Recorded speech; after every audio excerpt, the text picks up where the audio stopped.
नमस्कार दोस्तों, मैं डॉक्टर अरुण कुशवाहा आज आपके लिए एक नए विषय की चर्चा लेकर आए हैं और आज हम सब जानेंगे काली फफूंदी या ब्लैक फंगस के बारे में। ब्लैक फंगस इस समय सबसे ज़्यादा ट्रेंड में है और लगभग लोग इसको जानने का प्रयास कर रहे हैं कि आखिर काला फंगस क्या है या काली फफूंदी क्या है। इसको हम काला कवक भी बोल सकते हैं। क्या बोल सकते हैं? काला कवक के भी नाम से जानते हैं। इसको काला कवक भी बोल सकते हैं। आखिर ये कौन सी बला है, कौन सी आफत है जो प्रेजेंट टाइम पे सबसे ज़्यादा भयावह स्थिति लिए हुए है? कोरोना के बाद एक नई समस्या से पूरा विश्व जूझने की कगार पर है कि ये एक नई समस्या है और ख़ासकर कोरोना मरीजों के लिए। तो इसलिए सबकी दिलचस्पी इस तरफ बढ़ी है कि ब्लैक फंगस क्या है, इसके बारे में जानी, इसका बचाव क्या है, इसके लक्षणों को कैसे पहचानें जिससे हम अपना बचाव कर सकें। तो हम आपको ये जानकारी दे दें कि जो काला फंगस है ये कोई पहली बार, ये ऐसी बीमारी नहीं है कि जो ये पहली बार हो। ये थोड़ा रेयर ज़रूर है। क्या है? ये रेयर ज़रूर है, ध्यान रखिएगा।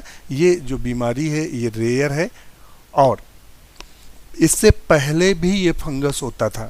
इससे पहले भी ये फंगस होता था परंतु रेयरली इफेक्टेड करता था। और ये किसे होने की आशंका है, ध्यान रखिएगा, ये फंगस किसको होने की आशंका है? तो उन लोगों में ये फंगस ज़्यादा प्रभाव डालता है जो लोग पहले किसी घातक बीमारी से जुड़े हैं, जैसे कि डायबिटीज़। किससे जुड़े हैं? डायबिटीज़ से जुड़े हैं। दूसरा, और किस बीमारी से जुड़े हैं? दूसरी बीमारी है जैसे कि कैंसर से जुड़े हैं, जिनको कैंसर है पहले से। तीसरी बीमारी कौन सी है? जैसे कि आप कोविड से इफेक्टेड है। किससे इफेक्टेड है? कोविड से इफेक्टेड है, यानी कोरोना से प्रभावित हो चुके हैं, उन लोगों में ऐसा होता है। आखिर ऐसा उन लोगों में क्यों होता है इसकी भी जानकारी दे दें। क्योंकि ये फंगस जो होता है ये ऐसा नहीं कि पहली बार हो, इसके जो स्पोर होते हैं, जैसे कि हम आपको जानकारी दे दें कि इनके जो बीज होते हैं, बीज किसमें होते हैं? जनरली पौधों में पाए जाते हैं। तो इसमें स्पोर बनते हैं। क्या बनते हैं? स्पोर। छोटे छोटे स्पोर होते हैं जो हम नंगी आंखों से नहीं देख सकते हैं। जनरली हम माइक्रोस्कोप का प्रयोग करके या सूक्ष्मदर्शी से देखते हैं। ये हवा में मिले रहते हैं। वो हवा क्या करते हैं? सांस के माध्यम से आप भी उस हवा को ले रहे हैं, आपका पड़ोसी भी ले रहा है, पूरा मोहल्ला, पूरा गांव, पूरा देश उस हवा को ले रहा है। तो अब ऐसी स्थिति में अगर वहाँ स्पोर, इसके उस हवा में छोटे छोटे छोटे ये स्पोर उपस्थित हैं, तो ये क्या कर रहे हैं? सांस के द्वारा आपकी बॉडी में प्रवेश कर रहे हैं। अब ये निर्भर करता है कि क्या ये सबको होता है? बिल्कुल ये सबको नहीं होता है। ये उन्हीं लोगों को प्रभावित करता है जिनकी बॉडी में रोगों से लड़ने की क्षमता कम होती है। रोगों से लड़ने की क्षमता कम होने के कारण इसके स्पोर जो होते हैं, जो हमारी बॉडी में चले जाते हैं, अंकुरित होते हैं, छोटे छोटे रेशे बनाते हैं जिनको हम माइसीलियम या कवक सूत्र के नाम जानते हैं, और ये हमारी पूरी बॉडी के अंदर फैलना शुरू हो जाते हैं। इस तरीके से पूरी बॉडी में इस तरीके से फैलना शुरू हो जाते हैं। जब इनके स्पोर बनते हैं तो चकत्ते आते हैं, और इन चकत्तों में अगर माइक्रोस्कोप से देखा जाए तो छोटे छोटे स्पोर होते हैं। और ये फैलता भी कैसे है? जनरली होता क्या है? नाखूनों के द्वारा, जैसे खुजली करते हैं, इचिंग करते हैं और नाखूनों से खुजाया गया, इनके स्पोर आपके नाखून में लग गए, आपने दूसरे हिस्से को खुजाया तो ये उस स्पोर वहाँ भी चपक गए, वहाँ भी नए चकत्ते का जन्म ले लेते हैं।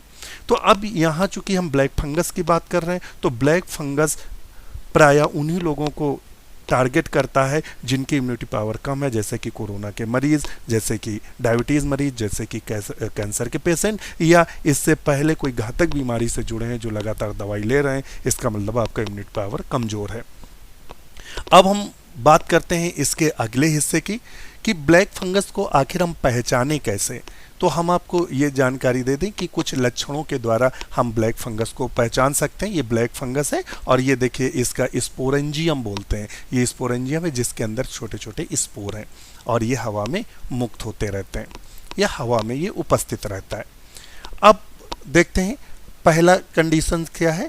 अगर आपको ये फंगल इन्फेक्शन हो गया है तो इसकी वजह से आपको गाल की हड्डी में दर्द हो सकता है। यह एक तरफ या दोनों तरफ हो सकता है। ये इस फंगल इन्फेक्शन के शुरुआती लक्षण हैं। अब ऐसा भी नहीं कि आपको मान लेते हैं शुरुआत में दर्द हुआ, किसी भी कारण हो सकता है और आप परेशान हो गए, मुझे ब्लैक फंगस हो गया, आप ज़्यादा ऐसा नहीं। एक दिन वेट कर लीजिए, देख लीजिए, नॉर्मली भी दर्द होने लगता है खाने की वजह से या मसल्स खिंचाव की वजह से। अगर वो नहीं दर्द जाता है तो तुरंत डॉक्टर से सलाह लें। बिल्कुल ये इतनी भी घातक नहीं है कि इससे बचा ना जा सके, इसका प्रॉपर इलाज है, परंतु प्रॉपर इलाज तब है जब समय से हमें पता चले। ध्यान रखिएगा, इसका इलाज कब है? जब हमें टाइमली पता चले।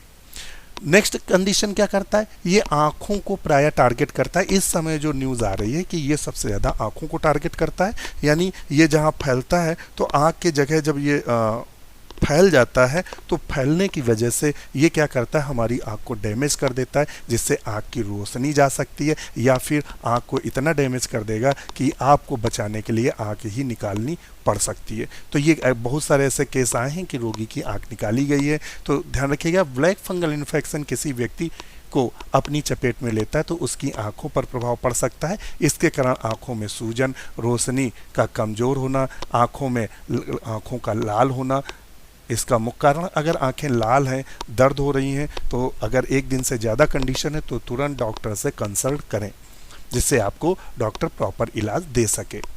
नेक्स्ट कंडीशंस में क्या है? फंगल इन्फेक्शन होने पर ये आपके मस्तिष्क को भी प्रभावित करता है। अभी हमने बताया कि इसका माइसीलियम पूरी बॉडी में जब फैलता है तो ये सिंपल सी बात है ब्रेन तक जाएगा, और ब्रेन के जो टिश्यूज़ हैं और सेल्स हैं उनको डैमेज कर देगा, नष्ट कर देगा। तो सिंपल सी बात है, आपकी याददाश्त जा सकती है, आपको सोचने समझने की क्षमता जा सकती है, आपकी मृत्यु हो सकती है। नेक्स्ट पॉइंट पे देखते हैं, नया पॉइंट क्या कहता है? फंगल मोल्ड को सांस के जरिए अंदर लिया जाता है। अगर हम सांस के द्वारा इसको ले रहे हैं तो सिंपल सी बात है, ये हमारे जो साइनस कैविटी है या नर्व्स पर अटैक करता है। इसकी वजह से आपको भयंकर सिर दर्द का सामना करना पड़ता है। अगर आपको लंबा सिर दर्द आ रहा है या आपको लगातार सिर दर्द रह रहा है और आप ऐसे किसी भयंकर समस्या से अगर आप जूझ रहे हैं तो तुरंत डॉक्टर से आप सलाह लें, क्योंकि अगर आप सलाह नहीं लेते हैं और ये आपकी बॉडी में फैल जाता है तो स्थितियां ज़्यादा गंभीर हो सकती हैं, आपको घातक लक्षण दिखाई दे सकते हैं, इसके कारण आपकी जान भी जा सकती है। इसलिए अगर ऐसा कुछ है तो डॉक्टर से तुरंत सलाह लें।